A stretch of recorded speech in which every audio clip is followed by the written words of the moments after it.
Guys, for the last 48 hours, I mean, this entire community has essentially been holding its collective breath.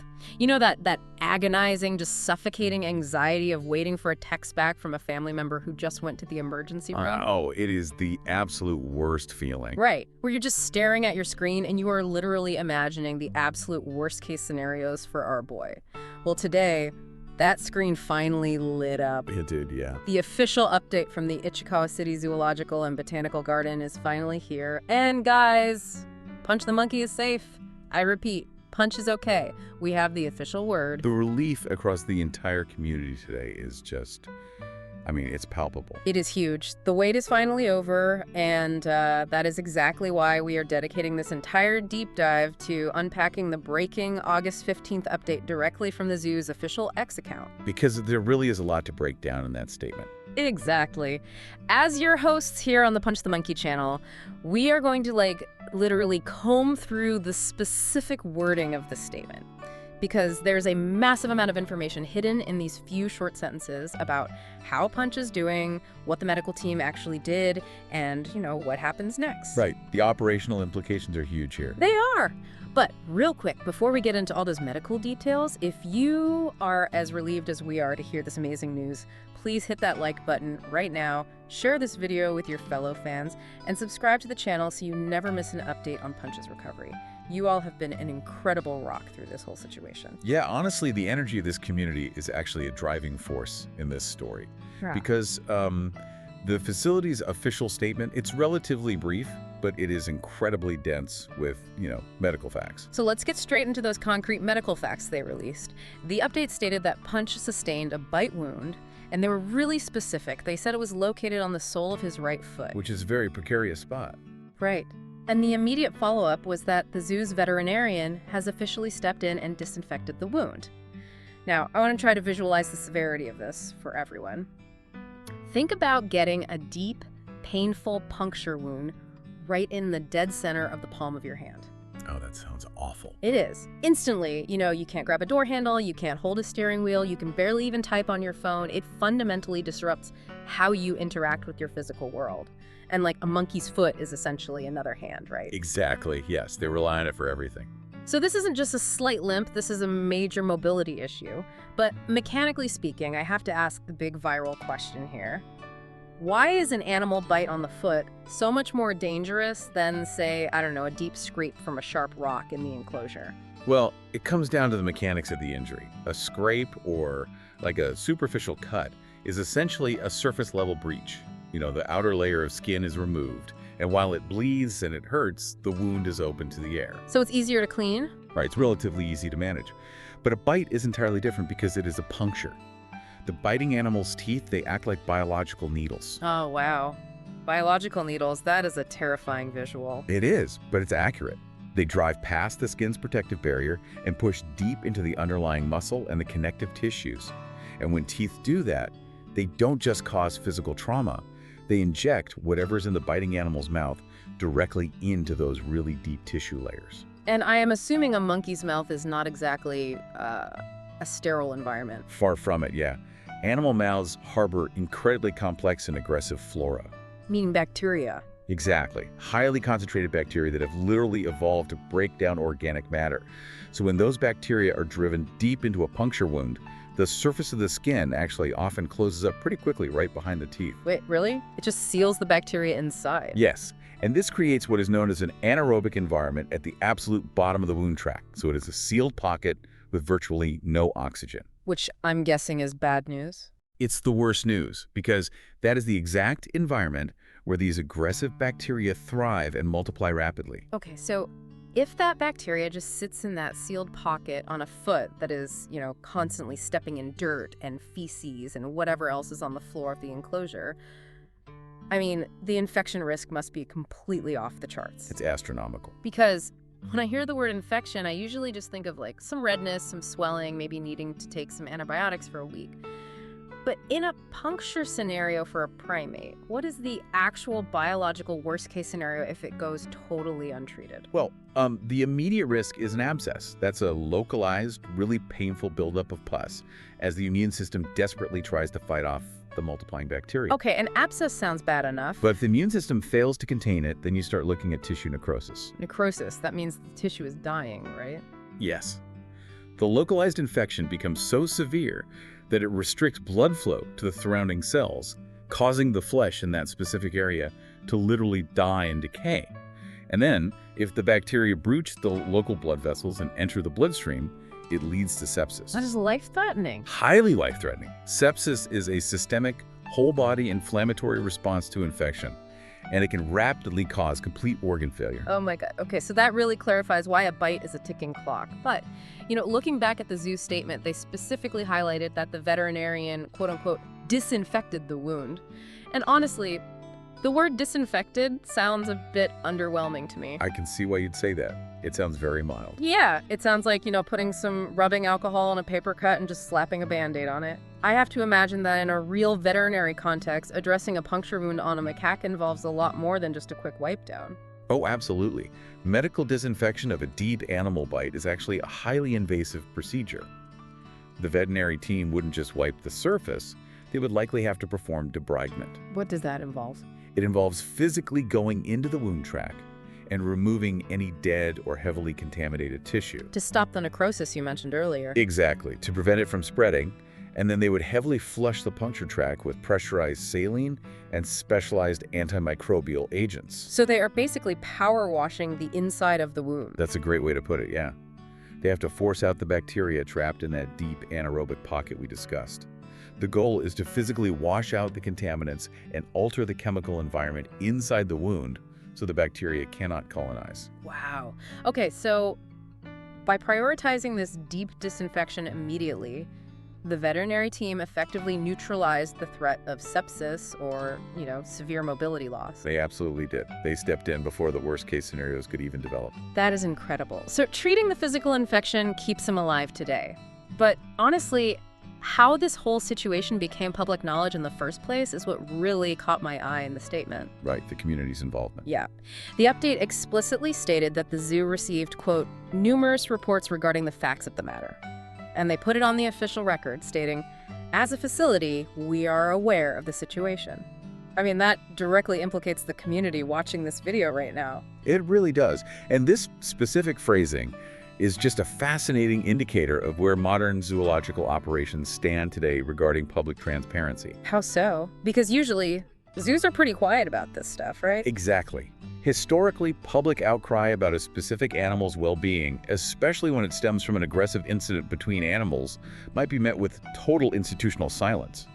A facility might prefer to handle the medical issue internally without, inviting intense public scrutiny. Right, because admitting a monkey got bit looks bad on paper. Precisely. But here, the phenomena of the numerous reports is openly acknowledged. The passionate community of observers, the fans, noticed the altercation. They noticed the subsequent changes in Punch's behavior, and they flooded the facility with targeted concern. And the zoo didn't hide from it, they validated it. They responded by validating that observation publicly. I love that they validated, I really do. But I want to look at this from a slightly more cynical angle for a second. Okay, let's hear it. Look, I know our community is incredibly dedicated, but when a zoo gets flooded with hundreds or even thousands of online reports and tweets from fans, does it actually alter the timeline of the animal's medical care? That's a very fair question. Right. Or does it just force the facility's communications director to scramble and put out a quick PR statement just to quiet everyone down?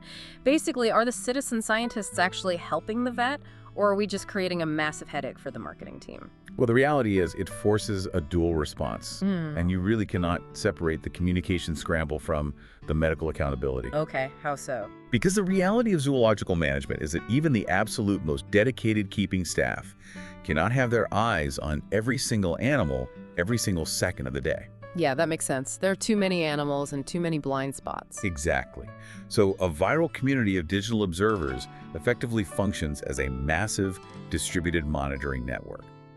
When those numerous reports come flooding in, it serves as an unignorable operational alarm. Like a fire alarm going off in the main office? Exactly like that. Yeah. Even if the veterinary staff was already beginning to prep for an intervention, which they likely were, the sheer volume of public documentation elevates the urgency.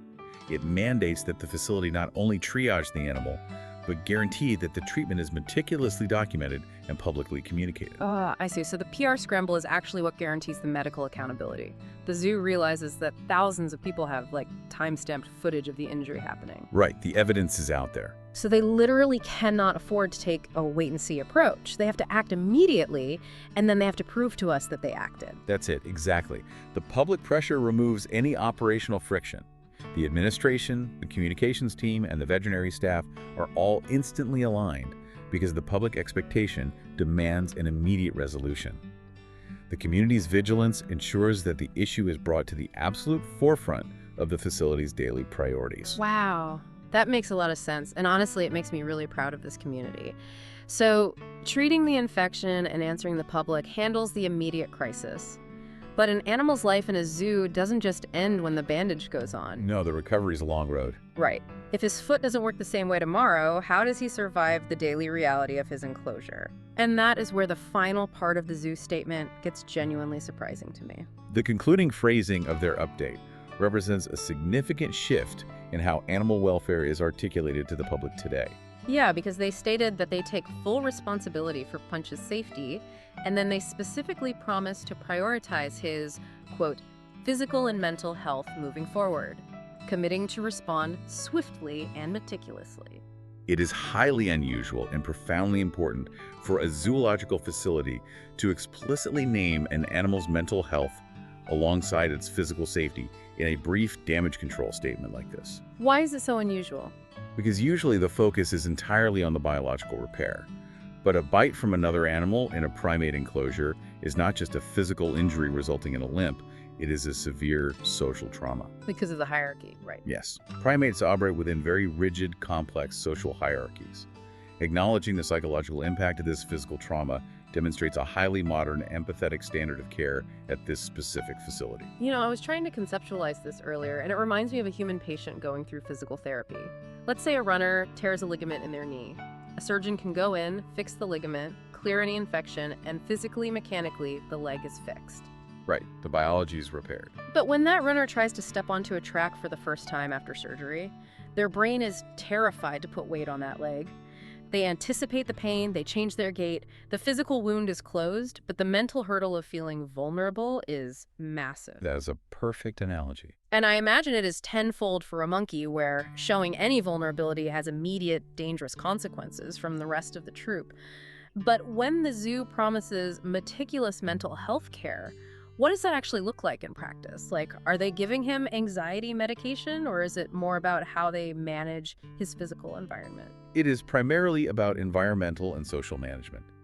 As you mentioned, in a macaque hierarchy, physical prowess dictates your social standing and your access to resources. If you're weak, you lose your spot. Exactly. When a primate sustains an injury that impairs their mobility, like a deep puncture on the sole of the foot, they immediately recognize their own vulnerability. They know they cannot climb away from a threat or defend themselves effectively. That has to be terrifying for them. It is. This awareness triggers a constant state of hypervigilance, which floods their system with cortisol. That's the primary stress hormone, right? Yes, it is. And meticulous care involves aggressively managing and lowering that cortisol spike. So the mental health care is really about lowering his stress levels before they cause secondary physical problems. Precisely. Because chronic high cortisol suppresses the immune system. And a suppressed immune system would severely hinder the healing of that foot wound we just discussed. Oh, wow. So they are completely linked. They are inseparable. To lower that stress, keepers will often modify the animal's physical space. This could mean temporarily relocating him to a quieter, off-exhibit holding area. Like giving him his own private room away from the bullies. Pretty much. A place where he does not feel the constant, overwhelming need to defend his social rank while he is physically compromised. They are removing the environmental stressors so his body can redirect its energy from a constant fight-or-flight response back to cellular repair. That sounds like a very delicate balance, though, because, you remove him so he feels safe. But primates are highly social creatures. If you isolate him for too long, doesn't that cause a totally different kind of psychological damage? It absolutely does, which is why the keepers will be constantly monitoring for behavioral markers of distress. What kind of markers are they looking for? They look for stereotypic behaviors. These are repetitive compulsive actions like excessive pacing, rocking back and forth, or even aggressive over-grooming. Animals exhibit these when they are trying to cope with chronic environmental stress or severe boredom from isolation. Ah, okay, so if he starts pacing, they know he's been alone too long. Right. If those markers appear, the strategy has to shift immediately. Meticulous mental health care means plotting a very careful reintegration strategy. How did they reintroduce him without getting him attacked again? The keepers might use mesh barriers. This allows Punch to see, smell, and vocalize with his troop without the risk of any physical contact. Oh, that's brilliant. It's like a safe socialization window. Exactly. This allows him to maintain his vital social bonds and slowly rebuild his confidence in his environment before he's fully reintroduced to the physical hierarchy. Wow. They are essentially treating the invisible social wounds with the exact same rigorous protocols they use to flesh out the physical puncture wound. I mean, it means the facility isn't just checking a box to say, hey, the bleeding stopped. They are looking at Punch as a complete sentient creature who requires both physical safety and emotional security to actually thrive. It really is the practical application of holistic zoological management. Mm-hmm. And it's driven by a facility that clearly recognizes the complex internal lives of the animals in their care. It's amazing. So to pull all of this together for everyone watching right now, the immediate terrifying risks of tissue necrosis and systemic infection have been neutralized. The veterinary team at the Ichikawa City Zoo stepped in fast and deeply disinfected the puncture wound on the sole of Punch's right foot. Which was the crucial first step. Right. And beyond the medical response, the facility heard the flood of reports from this community loud and clear. They chose open transparency and accountability, acknowledging that the public's eyes are a vital part of the process. They really validated the fans' concern. They did. And most importantly, they have committed on the official record to responding swiftly and meticulously to manage his environment, lower his stress, and ensure his complete mental and emotional recovery. Given the severe potential complications of a primate bite wound, this update really details the most effective, comprehensive intervention possible. It is exactly the news we all needed to hear. The relief is it's immense. But before we sign off and let everyone finally get some sleep tonight, we want to leave you with a broader thought to ponder, and we definitely want to hear your takes down in the comments. It's a really interesting question to consider. Yeah. We just watched a community's viral concern, and numerous online reports prompt a major facility to publicly commit to swift, comprehensive physical and mental care for one specific macaque.